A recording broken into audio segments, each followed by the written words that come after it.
Hey everyone, Solar Power and Pump Supply here. Today we're breaking down the two types of power supplies we offer, the power variations within each, and where each one performs best. We'll also give you a quick look at how they integrate into your system. Here you can see the two different styles of power supplies we carry. One of them, found on the right, is our auto switching Powerpack. This model that is being shown here is the 96-volt option. There are 4 power variations for this power supply: 36, 48, 72, and 96 volt. They come with a 5-year manufacturer warranty. The auto switching Powerpack would be a permanent, automated set it and leave it installation setup. This is because the Powerpack will automatically power up when your solar panel power falls below the desired power supply. For example, at night. There is no manual on and off switch necessary with this controller. Let's take a look at the setup of the auto switching Powerpacks. There's 4 MC4 cables coming off the bottom of this auto switching Powerpack. 2 of them are for the solar panels, and they accept up to 200 volts. The other 2 are for an output going to our SunRotor controllers. The controller will accept the higher voltage of the 2. This power supply comes furnished with a 110 volt plug, but it can be plugged into 220 volt.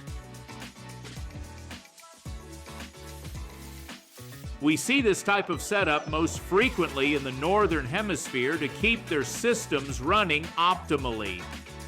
The second option, found on the right, is our Quick Connect Powerpack.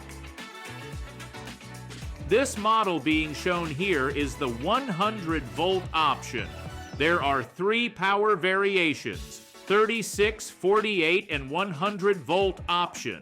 They come with a 5-year manufacturer warranty. The Quick Connect Powerpack would be best used in a temporary installation or troubleshooting situation. A few examples we see our consumers use them for are: 1. An individual with multiple systems. 2. Individuals needing consistent power on a cloudy day. 3. Individuals whose tanks are frozen over. 4. An individual who keeps it in their truck for troubleshooting purposes. That way, whenever they go to service a pump, they can simulate the power of a solar panel. Now we're going to take a look at the setup process of the Quick Connect power supply. In order to install, you'll have to disconnect the solar panels from the controller and plug this power supply into the controller in place of the solar panels. This power supply has a 9-foot appliance cord. These are IP65 rated, meaning that they cannot be submerged in the water but could sit out in a rainstorm. To know which would best fit your system, give us a call. Solar Power and Pump Supply. We make solar easy.